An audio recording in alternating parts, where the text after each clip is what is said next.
Thank you. Keep it up for Kevin. That was awesome. Hello, folks. I apologize that I look like your kid that's avoiding your phone calls.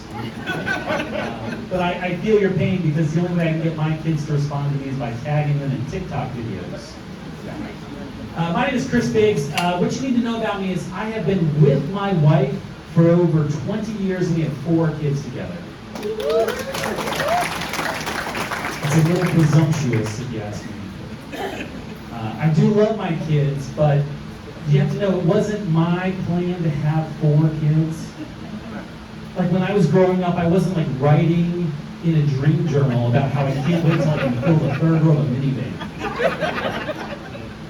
But my wife, but I married a Catholic Hispanic woman.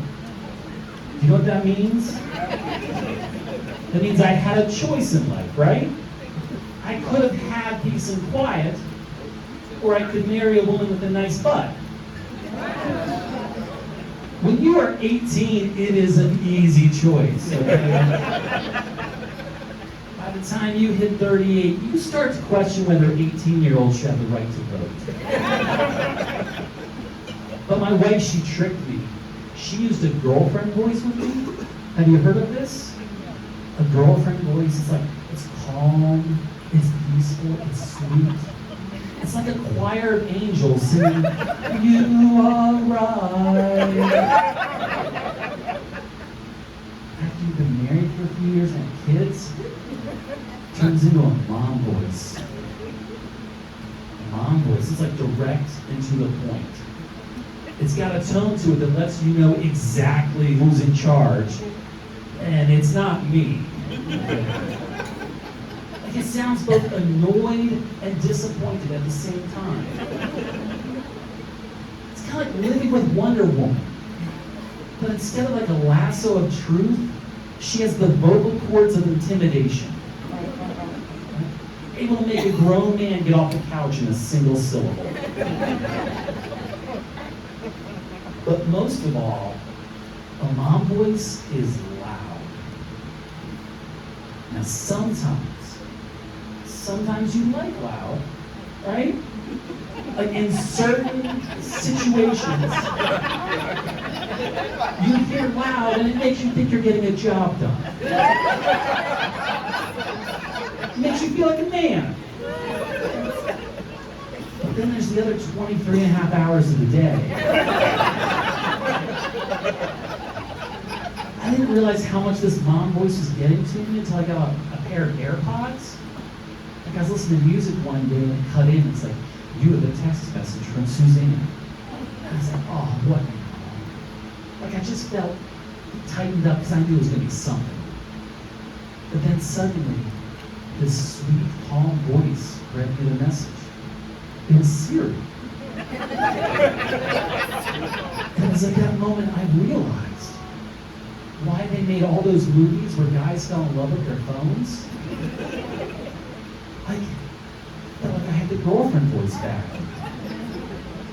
So then anytime she asked me to do anything, I'm like, can you text that to me? You know me, I'm so forgetful. My kids are loud too, okay? My kids have 2 volumes.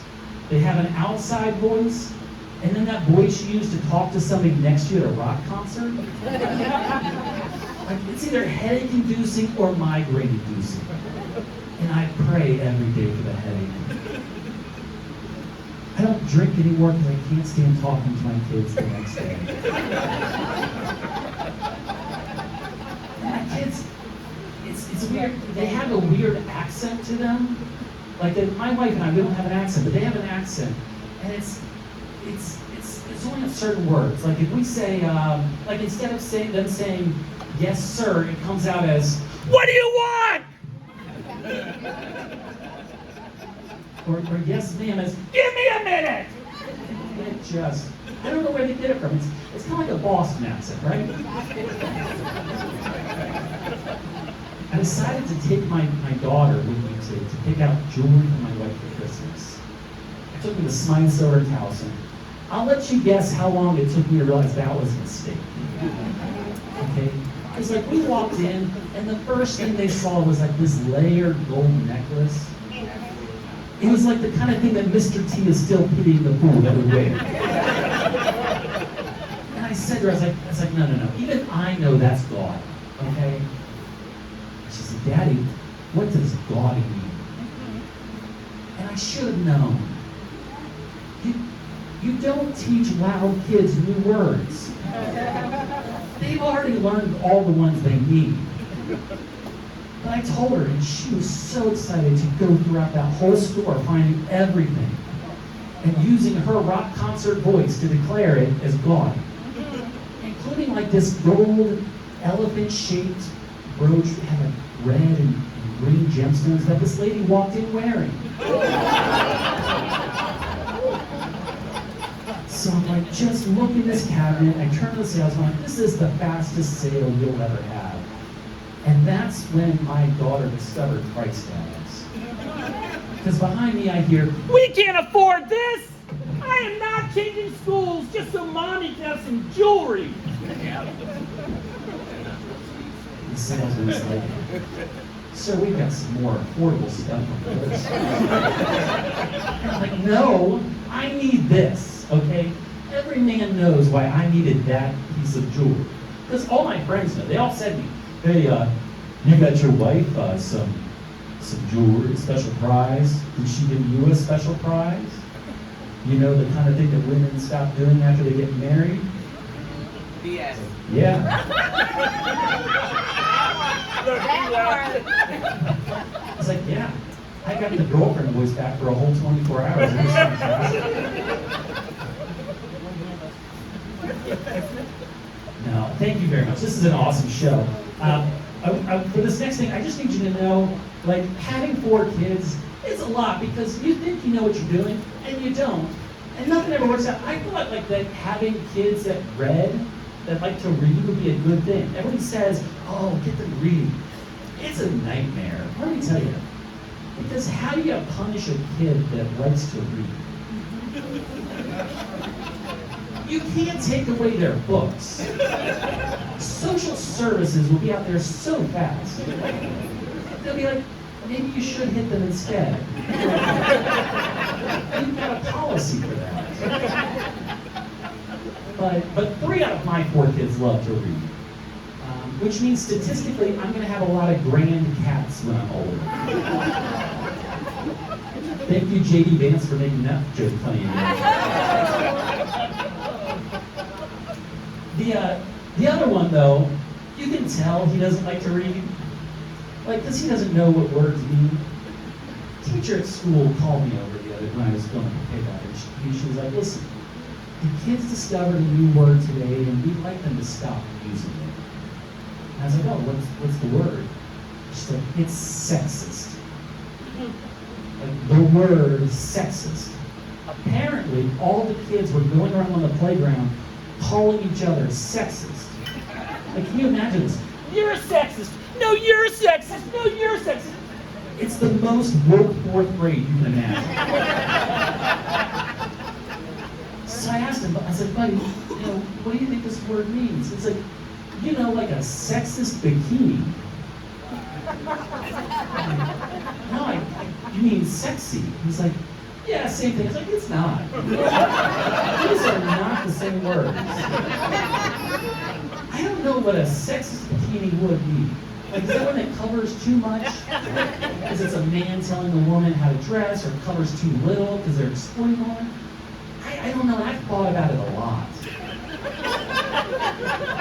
At least that's what I tell my wife when she sees my browser history.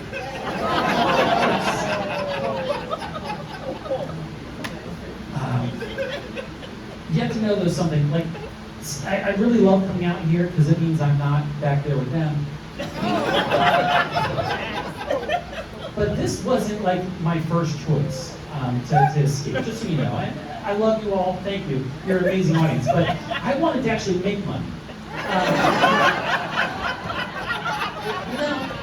I wanted to teach like college classes, and my wife was like, absolutely not, because she was convinced that like some young 19-year-old college girl would want to seduce me. And so we negotiated on comedy, which is like a weird confidence that she has in me. Like, I'm smart enough to attract some bright-eyed college girl, but not funny enough for a drunk 35-year-old at last call. She does this all the time. Like, anytime like there's a new young teacher at the kid's school, or like a divorced mom trying to show that she's still got it, my wife's like, no, you can't go, I'll take the kids there. Which really helps out with my other hobby, which is being lazy. And sometimes I use this to my advantage. Like last fall, I said to her, I was like, hey, do you think the gym teacher is really that in shape, or is it those yoga pants? And just like that, football Sundays were free. I saw every game. It was fantastic. Thank you. This will be my last joke. I had a hot take, controversial take, started this year. I was like, you know what? I want to pay more in taxes. Yeah, I figured that'd be the response I'd get from this room. But listen, I am tired of dealing with stupid people. And so like, I figure if I can just pay more in taxes, I don't have to deal with stupid people anymore. And everybody's like, no, that's not how it works. You can't just pay more money and not deal with stupid people. And I'm like, I don't think you understand Chick-fil-A's business model. Wow. But then I got my tax bill and I was like, okay, what can I get from Taco Bell? And so I said to my accountant, I was like, hey, is there something we can do about this? And he was like, well, you've got your side business, your comedy, and like, do you have any expenses from that? I was like, I just show up and tell jokes. And he's like, well, he told me something really interesting. He's like, if you incorporate some kind of thing in your act, you can use that as a tax deduction, and it'll lower your tax bill. I was like, interesting. So, my name is Chris Biggs. Thank you very much.